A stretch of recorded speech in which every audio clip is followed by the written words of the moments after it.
Welcome to episode 1 of Expand Podcast. Today we are discussing the topic, the quiet pandemic of Airway, a term used by the respected oral surgeon Dr. David Alfi. David is an established surgeon who treats patients with minimally invasive double jaw surgery with incredible results. I know you are going to find our conversation as informative and illuminating as I did. Enjoy it. Welcome to Expand Podcast, a DSD podcast about orthodontic insights. And today's topic is a very interesting, kind of polemic topic, the quiet pandemic, Airway. And to discuss this with me, no one better than my friend, the great oral surgeon from Houston, Dr. David Alfi. David, instead of investing a lot of time talking about your CV and talking about all your titles, this is going to be there in the notes, okay? I prefer starting introducing you in a more informal way. And I would like to bring a fun fact because, and this is something that you can use to talk a little bit more about who you are. Because I know, I've never been to your clinic, right? But I know that you have your big wall, a tribute to Kobe Bryant, right? And the first thing I thought when I got to know this and I saw some images is that you are a big fan of basketball, but I believe it's much more than this, right? So welcome, David. I leave this to help you introducing. You don't need any help, but thank you so much for being here to talk about this topic with me. Well, thank you. No, it's a pleasure to be here. Always a pleasure to speak with you. And I do have to get you here in the clinic. We got to arrange that soon. Yes. But Dave, talk about very fast, why the Kobe Bryant there? Just to break the ice here before we start. For sure. Yeah, so you're right about two things. One of them is I love basketball. I grew up playing basketball. Actually, was MVP on my high school team.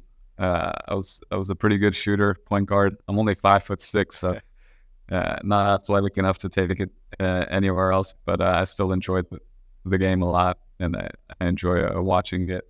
But I grew up in Los Angeles, and at a time where Kobe Bryant, he was there for about 20 years, and a lot of my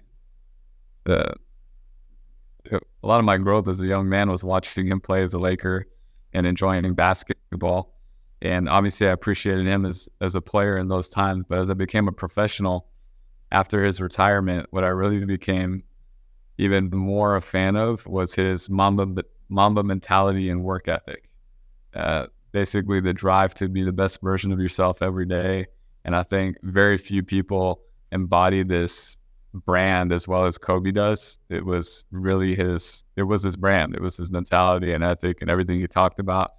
And if anyone has not looked at his work in terms of interviews, any documentaries about him or things that he wrote, it's a lot of amazing, inspirational thought and a great place to be motivated to be the best version of yourself. He's a great example of that. So we have a huge mural in the office. I love it because for me, it serves as a daily inspiration. Every time you come in there, it's in your face that you got to seize the day, carpe diem, be the best version of yourself and continue to grow. And it's good to have that fire behind you. Yes. And be the best version of yourself. I'm going to take this as a hook for me. And I like it. I'm going to go back in time when I was practicing orthodontics in my clinic, and I was seeing my patients and evaluating the documentation that I had available at the time, not digital, right? And my concern was to move teeth to class 1, intraoral orthodontics. Of course, right. I evaluate cephalometrics. And I was doing the best that I could at the time. But when we can see something and understand something new, it's hard to give this step back, right? And when I start discussing cases with you, because I'm very glad that you are also a DSD clinic, right? And I have the pleasure, and I'm very grateful to be able to plan cases with you, complex cases.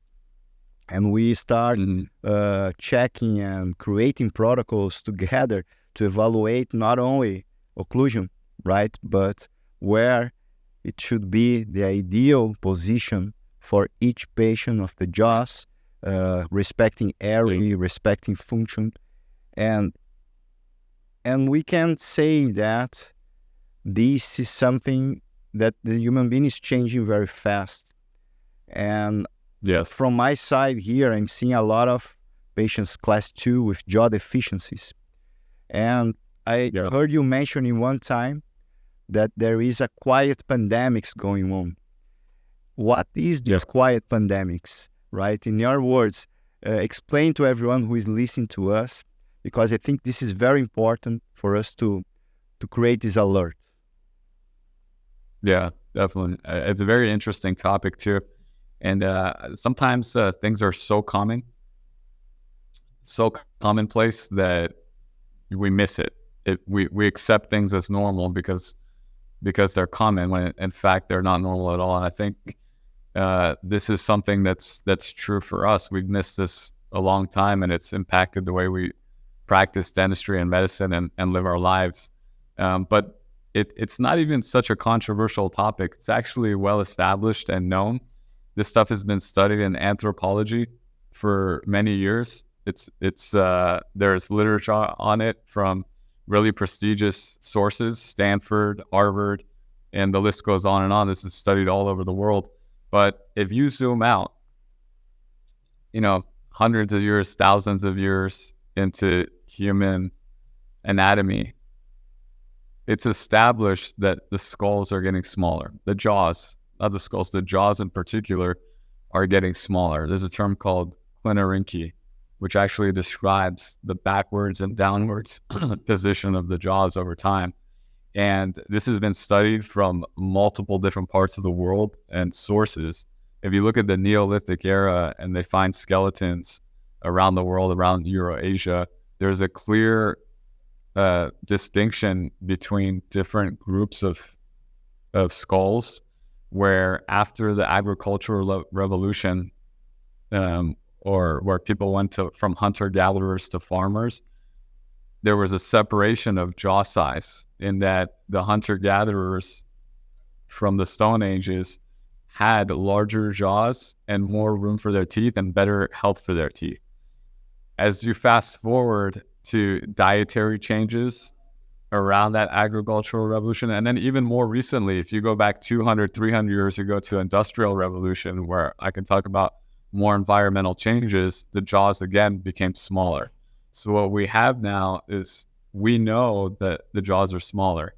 We know that cognitively too, especially as dentists and orthodontists. The reason we have patients in orthodontia is because of dental crowding.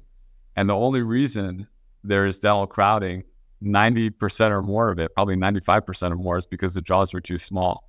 There are other conditions such as large teeth. We know that, macrodonts, and we know supernumerary erupted teeth. If there's too many teeth, then maybe there's some crowding. But these are very, very rare exceptions to the rule. Almost everybody that comes in for orthodontic treatment, they have crowding because their jaws are too small. Now, we also know that me as an oral surgeon, I recommend taking out wisdom teeth in almost every patient that comes in that has them. And the reason for that is not just arbitrary. It's just that there is no room for the normal amount of teeth. And it's become so common that we just accept it as a rite of passage. We just say, oh yeah, you're 20, or 17, 18, it's time to get your wisdom teeth out, without actually zooming out and putting it into perspective. Why is it that we don't have room for the teeth we were designed to have? So it's interesting. And then just a couple more interesting things. These things have been studied. There's actually even animal studies on this, non-human studies, where they tested mini pigs, for example. There was a study in 1997 by Coachman and Nisbet in the Journal of Craniofacial Genetics and Developmental Biology. It's an interesting paper. And they tested two groups of mini pigs, one with a hard diet and one with a soft diet, and they tracked differences in craniofacial development. So this stuff is not only studied anthropologically, but it's also proven in the scientific communities if you need that. But you can just almost common sense know that it makes a little bit of sense that our jaws have no room for our teeth, and that's why 90% of the population can actually benefit from braces or orthodontia, and that the majority of people need their wisdom teeth out. So we have an epidemic now where in our current generation and our parents' generation, in this last several hundred years, we have decreasing size of jaws. We don't have enough room for our teeth. Our teeth health are becoming worse. But what we really didn't appreciate until recently is the impact that has to the overall health. Because not only does it mean that we have no room for the teeth, but it also means that we have no room for the tongue and for the nasal cavities. Because the inside of the nose, the turbinates and the septum, even the external nose, sits on the upper jaw. So the upper jaw is narrow and recessed. It's not only the tongue that's restricted, but the nasal cavity is restricted as well. And therefore, the entire upper airway, which is so critical for breathing and oxygen and sleep, has become an issue. We also know that this is a huge problem because the majority of adults in this world have obstructive sleep apnea or sleep disordered breathing. And sleep apnea is associated with, these are proven things, heart disease, risk for stroke, cerebrovascular, cardiovascular issues, as well as end organ damage like liver disease and autoimmune conditions. And then there's new emerging evidence that fibromyalgia, pain syndromes, anxiety, depression, ADHD, all these things are highly associated with sleep and oxygenation. And if you just accept what the science and common sense is already telling us, that we have a generational epidemic of small jaws and faces, we'll realize that this is a huge impact on quality of life and health, and something that now that we're picking up and we know how to treat, and we'll talk about that, can really impact a better living for people, but also change medicine altogether. You know, can we minimize high blood pressure, anxiety, depression, take people off of medications, living their best life?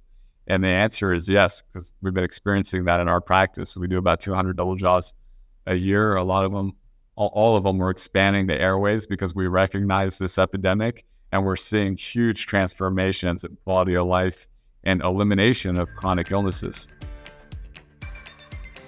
Daniel Ramos here, just taking a quick break from this podcast interview to tell you about the DSD Aligners course. I host a live stream course where I teach dentists how to treat all their orthodontic cases with aligners, from simple to complex, with clinically validated and science-based protocols. The course takes place over 6 weeks and has 2 weekly sessions.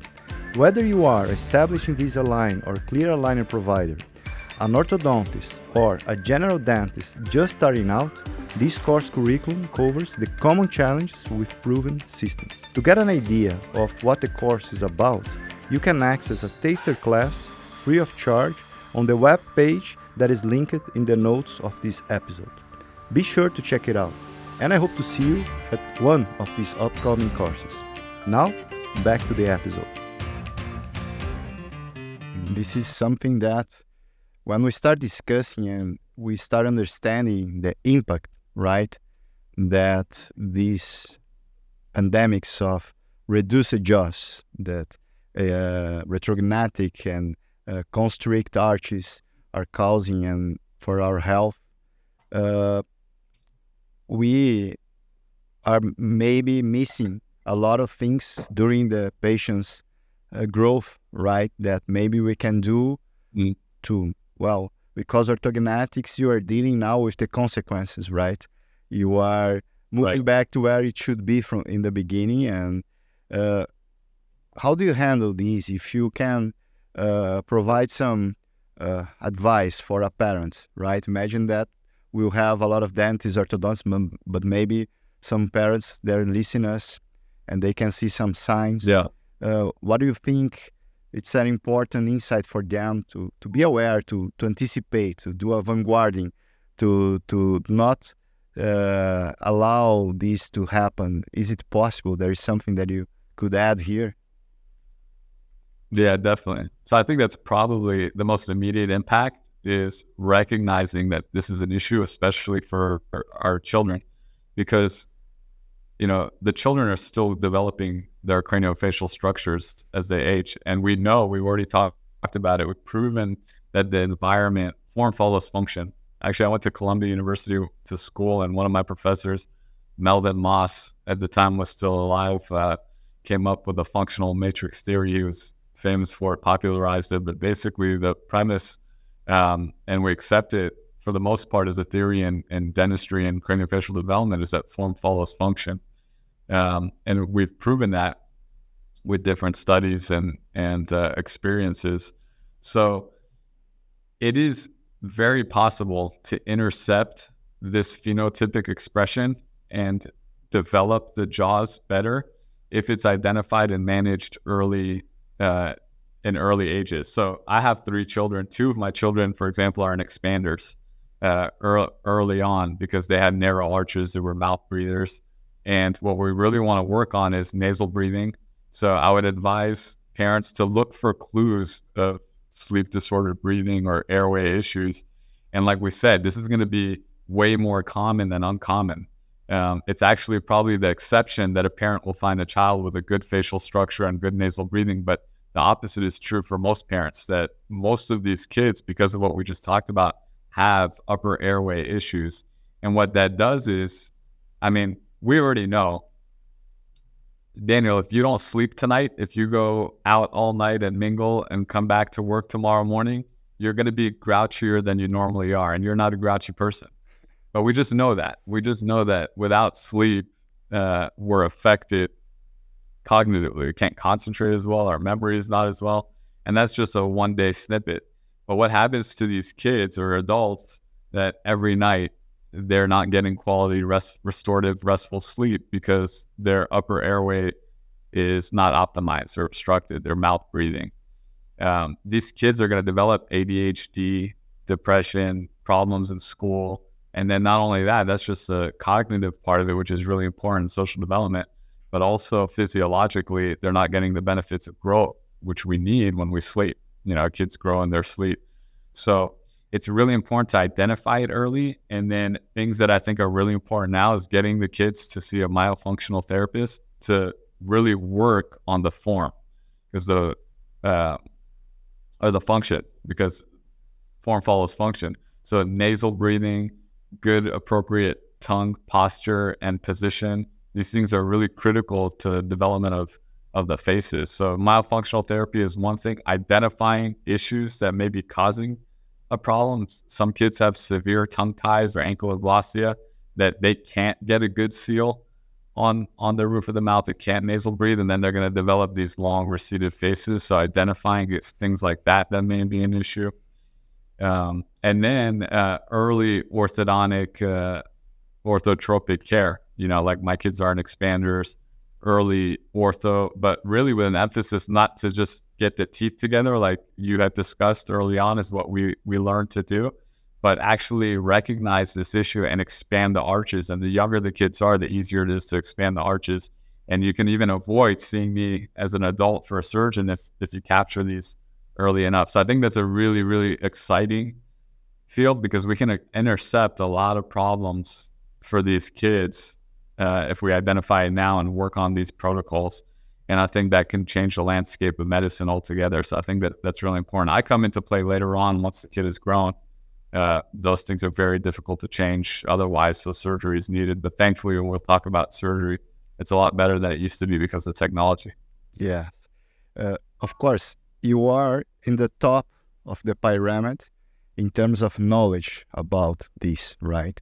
And I'm pretty sure that if you see a patient with the mouth closed, you can understand a lot of things, that this patient has a retrognathing mandible, possibly a reduced airway, posterior airway, he's a mouth breather. So you can detect this. But imagine that for many, many other dentists, this is not that easy, right? So you mentioned two things, yes. the diagnose and also to use other specialists, the collective intelligence. So I can identify this with what we are doing here with DSD, right? And here I would like to ask you, yes, how do you feel the digital, right? The possibility of to simulate and to do the ideal and to use a team of specialists to support you, creating a plan that we can see visually all possibilities. I believe this is a game changer, right, for us to understand and to communicate with the team and to make everyone, even if you're not a specialist, to be able at least to identify and to connect with those, right? How do you feel this planning, this interdisciplinary planning, changed for you, even though you already knew, but to communicate with the other specialists, to alert the parents, to alert the dentist, to make them see what you are seeing? Yeah. It's been tremendous for sure. I think one thing that we're learning more and more as we get into this area and get more success treating these patients is that it takes a team for sure. I am good at jaw surgery, but I do that pretty much 90% of my practice. I identify, diagnose jaw issues, and I can manage them and treat them. But I'm not an orthodontist. And I'm not an expert in moving teeth or setting them up for jaw surgery. I have a very good idea about it, but I'm going to want someone like you, John Karak and Amir Davudi, people that we work with, great orthodontists, Mariana Evans. We're going to want their specialists in their field to do that part. And then the same is true for myofunctional therapy. It's a huge component of stability and relapse and getting the form to be stable is that we got to work on function. So orthodontists, myofunctional therapists, periodontists. I know you talked to Todd yesterday, master of the SFOT, and gingival grafting. We need these supportive procedures and treatments that, for me, especially if you think about mama mentality, you want the specialists, the professionals that handle each component individually, and our general dentists. And the list goes on and on. We have ENTs on our team, functional medicine doctors, all specialists from dentistry itself. And then what we can do digitally is, especially what we have at DSD, is an ability to integrate all those components in one picture, in one software, and engineer a fully optimized plan. What does the appropriate teeth size, shape, form look like? Yeah.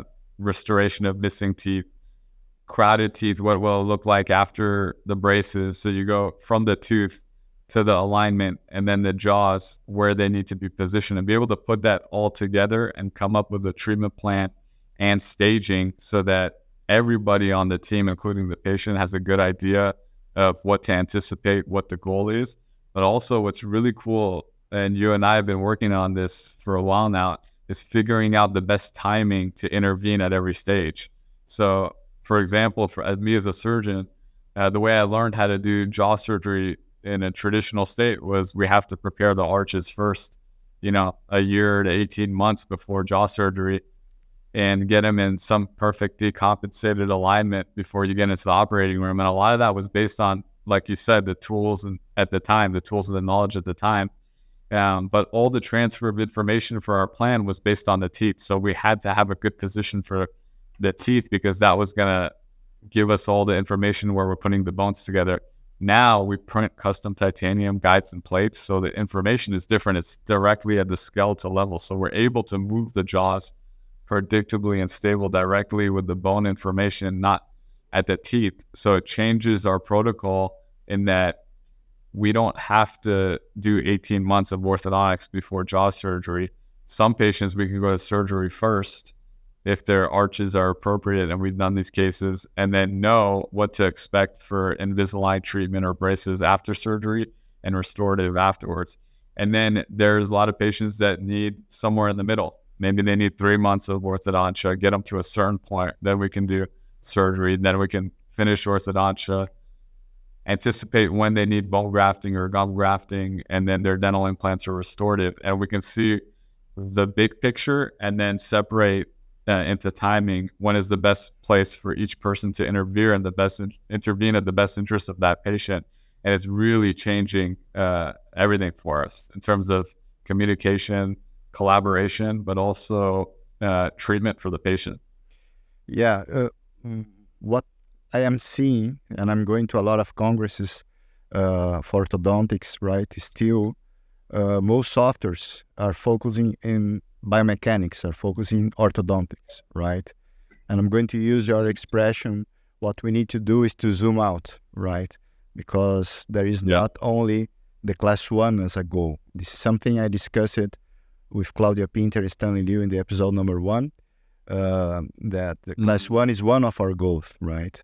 And when we zoom out and we put the rest of the patient over the table to understand what needs to be done, and we start evaluating airway, and we start evaluating patient's face, profile, width of the maxilla, and the digital is amazing because we can do this and make a lot of mistakes in the computer and simulate and test an option 1, 2, 3, until we figure out that here is the best position for this patient that is going to open enough space, is going to be beautiful, is going to be stable. To be stable is difficult to say, but it's going to be a good occlusion, functional. What I'm realizing that after planning, in the past years, thousands of cases here, is that a lot of cases ideally should involve orthognatics, and we are recommending to plan with orthognatics. And I'm still hearing a lot of, no, the patient, he doesn't want to, okay? And maybe because the idea of doing orthognatics is too complex for a lot of, not only the patients, but also our colleagues, right? They are remembering the orthognatics as it used to be in the past, hours of surgery, sometimes not stable, sometimes not according to what the patient was expecting. Sometimes the orthodontist plan for one thing and the surgeon goes to other direction, then the orthodontist needs to deal with the position that he receives the case. And the digital changed this because we are seeing every day in your cases and in other cases that we are going to plan together, we are going to create a map, and we are going to follow this map, and everyone is the same page here, in the same book, in the same line, right? So for those who still understand orthognatics as the last resort, something complex, something expensive, something that is not good, I was amazed when I had the opportunity to see you speaking in Houston this January, showing your cases, and after discussing case with you about the simplicity, how you deal with these cases and use technology to make them simple. Okay, so this is something that probably this question is, maybe sounds strange for a lot of people, but can orthognatics be minimally invasive? Yeah, definitely.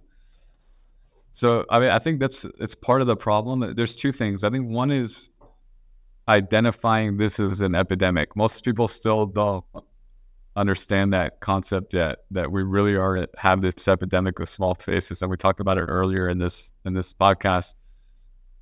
There's a lot of evidence that shows that our jaws are too small nowadays.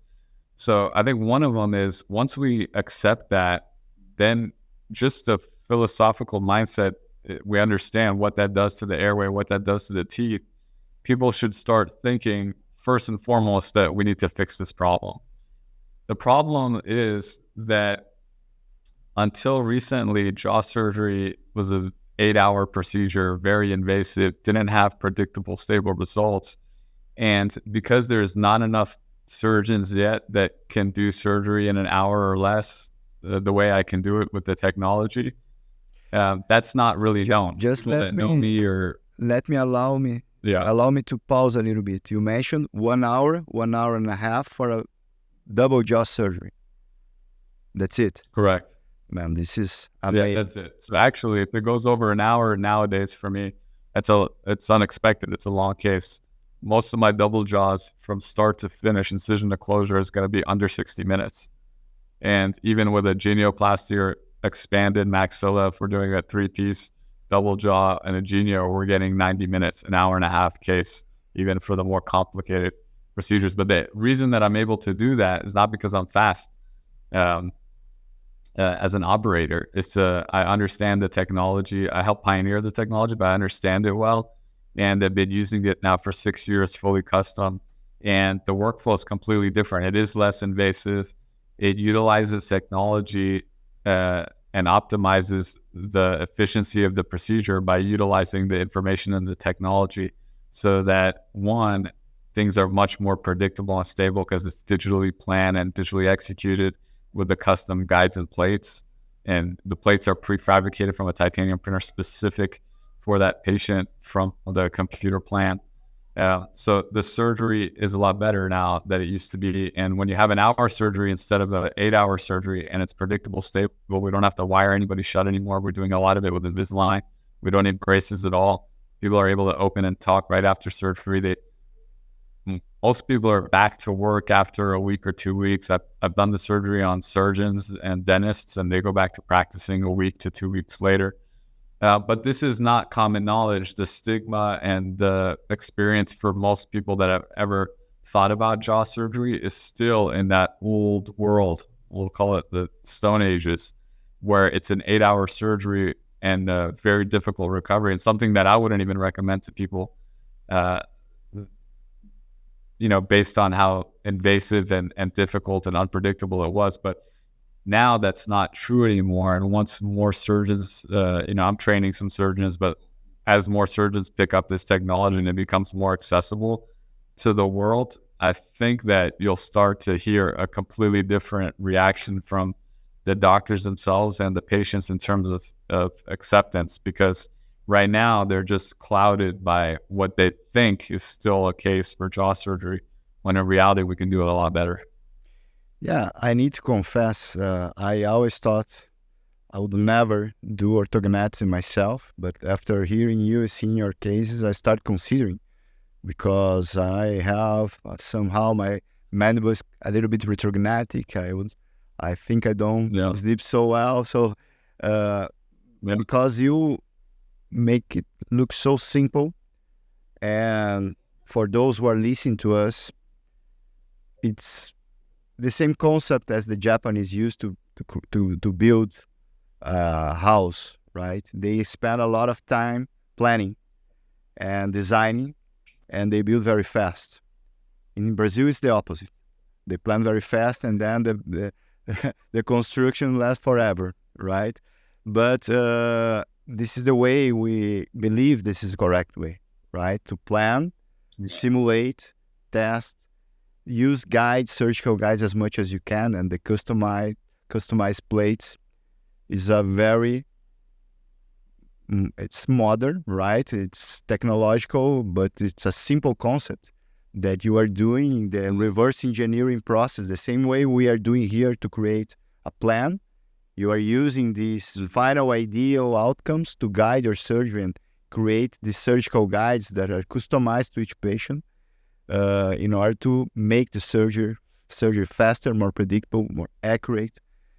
And much better than me, but the more the patient is there in a surgical room, higher the risk is, right? So I imagine that if you finish a surgery in 1 hour, in the room next to you in a conventional way of doing orthognatics, your colleague is still preparing the patient for the orthognatics, right? Exactly. This is the comparison. Exactly. They haven't even started. So and we see the routine level. So that's an interesting thing, Daniel, about invasiveness, because it's not only the invasiveness of the procedure itself, the direct procedure, because that in and of itself is less invasive because of the custom guides and plates, the technology. We can avoid a lot of external scars and incisions because everything we can do inside the mouth now, which makes that less invasive because of the technology we have. But also, you're right, stretching somebody's tissues, soft tissues, for 8 hours versus stretching for 1 hour, it's a lot less traumatic. So there's a much less inflammatory response afterwards. A lot of our patients, I hear this often, is, oh, my wisdom teeth swelling was worse than my jaw surgery swelling. And I've heard that many times. And the reason for that is it's 1 hour swelling versus 8. It's a lot less traumatic. The other thing is blood loss, risk for infection. So we know that time under anesthesia, all these things are important for recovery and experience. But like you said, when you're anticipating as a surgeon for a procedure that's 3 or more hours, and the general public is not really aware of this, there's a lot more that goes into preparation of the surgery. So like we mentioned, next door, after I've already finished a 1 hour case, they're still preparing for an 8 hour procedure. They haven't even started the same procedure because they put a Foley catheter, so a catheter to get urine, which is an invasive thing. We don't have to do that because we're under an hour. That in itself is less invasive. A lot of these surgeons will suture the eyelids shut because they're worried in a long procedure about a corneal abrasion. So they're putting a suture needle through the eyelids and closing that shut. That's part of the preparation process for some surgeons. We're not doing that. To measure the vertical distance in order when they want to bend the plates and get it to the distance, a lot of surgeons will put a wire right here into the skull. And that's invasive. That wire can even penetrate and go into the frontal sinus or even worse somewhere else as a complication, but also completely unnecessary with the technology we have. And the list goes on and on. Some people use nasogastric tubes and leave it for a day because the long procedure and under anesthesia, there's a lot of nausea, vomiting, and that fluid intake. We're not wiring people shut after surgery. They're not going to the ICU. These things were pretty still commonplace for a lot of surgeons. So minimally invasive is not only the actual procedure itself, which huge benefits to being minimally invasive, but everything peri-surgery, right? Perioperatively. Preparation for that surgery, after recovery for that surgery, there's a lot of invasive things, treatments and management that we don't even consider really as procedural because they just complement the surgery. But these are actually invasive procedures that we can avoid. Yeah. And this is in the sum of all your cases. I imagine that for you also, changing from 8 hours to 90 minutes, 60 minutes opens a lot of time for you to plan better, for you to play your basketball, exactly, for you to have more patience, for you to be here with me in this podcast. Yeah. And I'm a proof here that is not for 1 or 2 cases, right? Before we connect, the team, they were checking your Instagram. And by the way, for those listening, if you don't follow David in Instagram, you should, because you are going to receive a lot of cool content about these topics we're discussing. But the team was here. Wow, look, the change, life-changing, it's amazing. And one case after the other, this is a consistent job, right? And to use these tools help you to be this good for all your patients. And this is fair for the patient because it's not just for one. Right. You need to use it for all, right? Right. Yeah, absolutely. I think that's a huge thing, to be able to utilize the technology and digital planning and collaboration is really what gives these patients consistent, reproducible, amazing results. And the technology is there for any provider who's not utilizing that. It's fair if they haven't been exposed to it. But this is just a reminder that technology is there, and it's really a disservice to the patients if you're not learning this to your best capability and applying it to every case. So I think everybody should be looking at these digital workflows, working with a program like DSD and collaborating with specialists to give their patients a really good experience and a better quality of life. Because at the end of the day, that's why we all went into these professions to begin with. And I think that nobody should ever lose sight of that. And this is a really important component of it, is to stay up to date, utilizing the best technology and scientific knowledge, and using that to give the patients their best treatment. Let me go back to the quiet pandemic topic. Okay, so in a way for us to summarize what we discussed and get some conclusions, right? When we can see something, it's hard to not see it again. So when we start understanding about these quiet pandemics, that this normal that we consider normal actually is not, and it is causing a lot of consequences, reduced jaws, constricted arches. As soon as we identify these, as dentists, orthodontists, it's our job at least to inform the patient and look for help and refer the patient to a specialist.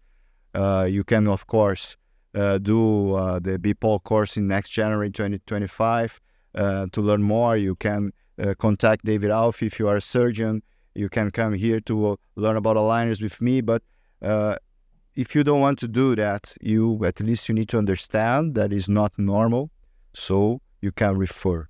Okay, you have technology, you have the digital. You don't need again to use DSD, but you need to use technology to improve your diagnosis and planning skills, so you can this task to identify it to be facilitated. Okay, most cases we are diagnosing that the problem is in the skeletal part. It's not by moving teeth, not by adding veneers that we're going to solve the real problem, the big problem, right? And we need to expand, but most of the time is an anterior-posterior problem that we're going to open space for airway, and we need orthognatics. David, you just show us, talk to us about how orthognathic is nowadays with technology, the state of the art, probably, but the new normal for orthognatics, hopefully. And it's not that bad as it used to be in the past. So I believe more people will have the chance to improve after the consequences already are there in adult phase. What I would like to conclude here, and this is what I'm going to ask you, I always like to link with the science, with the evidence clinically. Do you think when the patient has this skeletal issue, right, how much we can improve airway problems, how much we can solve the real problem, the quiet pandemics for this patient, by just expanding, that is a less invasive technique, and when we really need to go to orthognatics, in your opinion? Yeah, I think that most of these patients, and it goes in line with the epidemic. It's really a three-dimensional jaw issue. It's not just narrow, but it's behind. As the surgery becomes more accessible to people around the world, and surgeons are able to do it in 1 hour and get a predictable, stable result, I think that should be the favored procedure for the majority of patients, the far majority of patients. The issue is, because in 1 hour, I can put someone in an optimal position, not only expanded, but bring them to a really forward position and correct that skeletal development, that phenotypic developmental issue of their limited upper airway, much better than just a transverse expansion can do. Now, doing those things either staged or part of double jaw may still be necessary. But if we're only looking at expansion, and I think the problem is that we that's become a very popular go-to because of an accessibility issue. There's a lot more people that can offer transverse expansion around the world with custom MARPIs, SARPI, Dome. There's, the amount of providers that can offer that compared to what we can offer right now is like 5,000 to 1.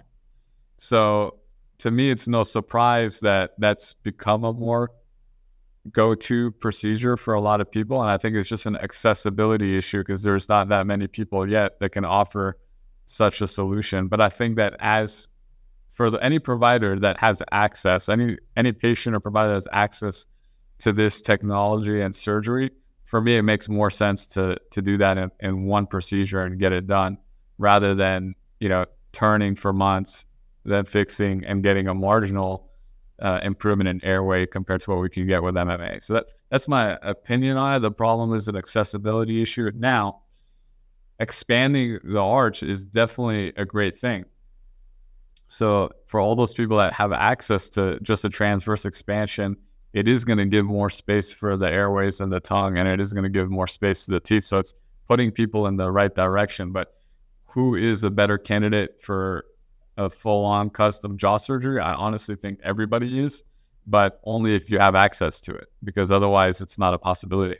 Yeah, in the end, we are going back to the basics, to diagnose and planning and identify where is the problem, right? If the problem is a transversal problem, which I agree with you. It's rare to have a patient only with transversal problem. Usually, this patient also has deficiency of the mandible, a retrognatic mandible. It's what we are seeing the most. We discussed already in the episode 1 if the class 2 is the new normal, right? In a way of explaining that, okay, this is how we are evolving, but it's not the normal. But normally what we see is that the problem is in the lower jaw, and the advancement of the lower jaw, in my opinion, and this is what the data, the science is also confirming, is where we can collect the best benefit to the patient in terms of space, opening space for airway, right? And yeah, absolutely. Because really, when you're putting both the jaws forward and expanding them, you're addressing all the restrictions of the upper airway. So nasal airflow, for example, some people will look at a procedure like a SARPI or a dome to expand it and hoping that the nasal base expands. But when we're doing a forward and I have access to it, we're able to really increase that intranasal volume much more than any expander could by taking away, bone from the vomer, excess hypertrophy bone from the piriforms, widening that piriform. We a lot of control of doing that. I do that for all the surgeries. So we have the nasal airflow. We have the tongue space from the upper jaw, the lower jaw, and the rotation, the entire oral pharynx, even the hyoid suspension effect happens. So it's really all levels that are addressed with a double jaw, and no other surgery can do that. So I mean, everything else is just, it's getting people in the right direction, but there's limitations to it. ENT, there's a lot of ENT surgeons who have really dominated the surgical space for airway for many years because MMA wasn't accessible, wasn't really a predictable, stable procedure in the past.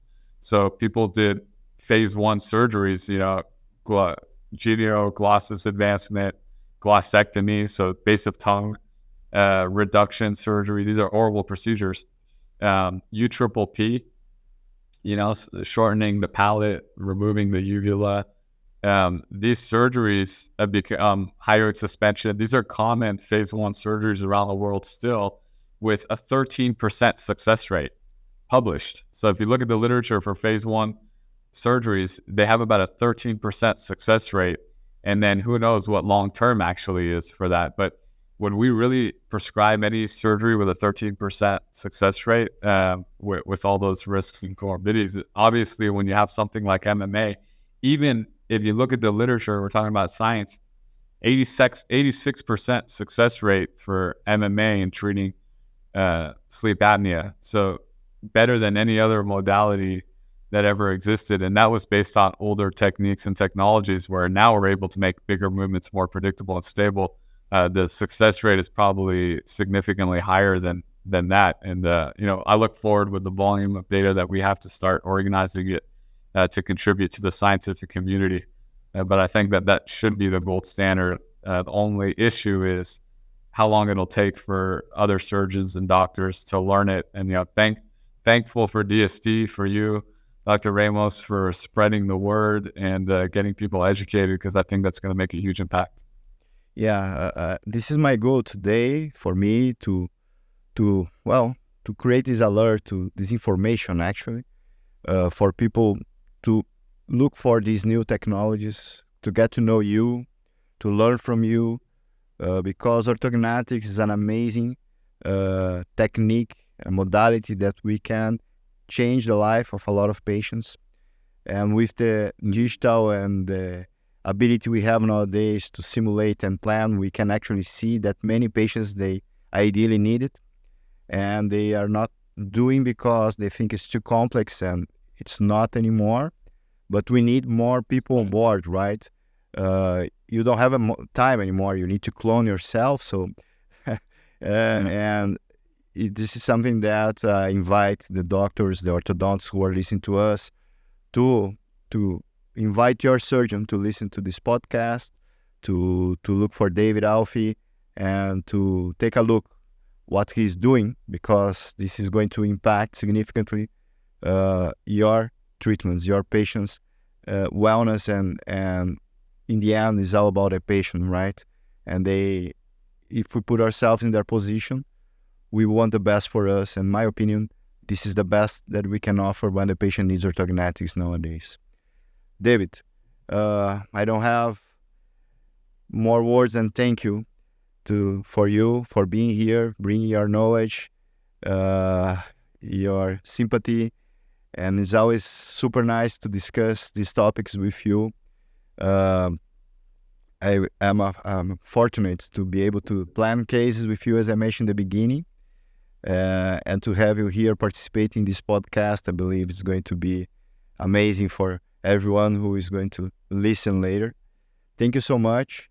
Your final words here for us to say goodbye for everyone. Yeah, thank you. Yeah, thank you so much for having me. I agree. It's always a pleasure to talk to you. I look forward to planning the next case and then continuing to work with each other to make this world a better place. So, thank you very much. Thank you, David. Thank you, everyone. Thank you for participating in the Expand podcast. See you in the next episode, and I hope you enjoyed. Bye-bye. Thank you for listening to episode 1 of Expand with my guest, Dr. David Alfi. If you found this interview as interesting as I did, be sure to like and share it with your professional network. In the next episode, I talk to periodontist and airway advocate, Dr. Todd Shire. Subscribe to Expand not to miss it.